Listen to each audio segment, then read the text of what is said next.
Hello mga kananay. So for today's video ay meron tayo ditong kuratsa. Ang tawag din ng iba dito ay Spanner crab or red frog crab. Karaniwan mo itong makikita sa Mindanao area, dun sa area ng Sulu o kaya sa Zamboanga. Naalala ko nga dati nung napasyal kami sa Zamboanga, dun ko sila unang nakita. Kaya nung nakita ko siya ulit dito sa Bulacan, ang sabi ko, uy, kuratsa ka ako yan ah. So bali yan, orange na ang kulay niyan, pero hindi pa napapakuluan yan. Maluto man o hindi, ganyan na talaga ang kulay niyan, kulay orange na.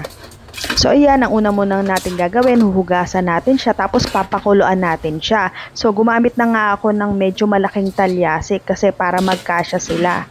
And then ganyan, hinilera ko lang, tapos nilagyan ko siya ng tubig, naka-level nung mga crab. And then, tinimplahan ko na siya ng asin, tsaka konting vetchin, tapos konting Sprite para medyo manamis-namis.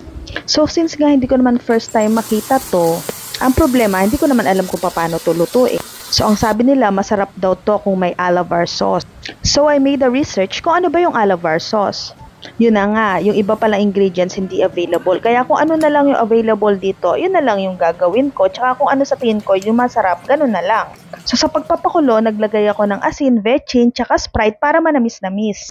So nung napakuloan ko na sila at nahugasan, biniya ko na sila isa-isa sa gitna.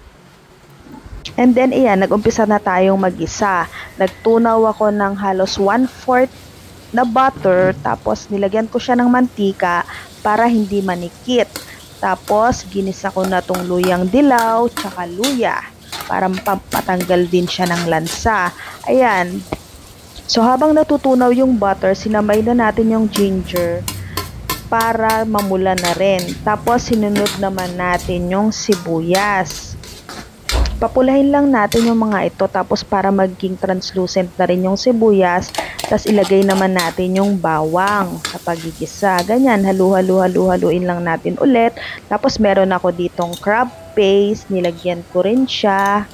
And then chili garlic oil from Boom Saymada para may kick din ang anghang. And then nag-dissolve din tayo ng atsuete sa mainit na tubig para naman pampaganda rin ang kulay. Tapos naglagay din ako ng curry powder para may ibang twist naman yung lasa.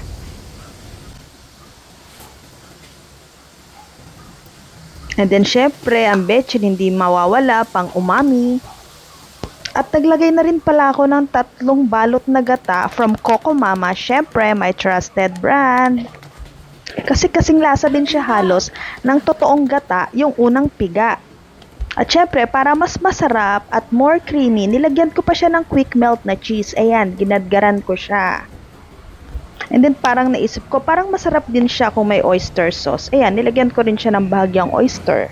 And then paminta, hinayaan ko muna siyang kumulo ng kumulo, tapos medyo lumapot, tapos inilagay na natin yung mga kuratsa natin. Ganyan, haluin lang natin ulit para kumapit yung mga sauce sa kanila. Yan lang, continuous, halo. Gumamit na nga ako na 2 panghalo para mapadali na. Ayan, halo lang, never ending halo yan para kumapit sa ibang mga crabs yung sauce niya. Tapos nilagay ko na rin nga pala yung natirang Sprite para hindi naman sayang.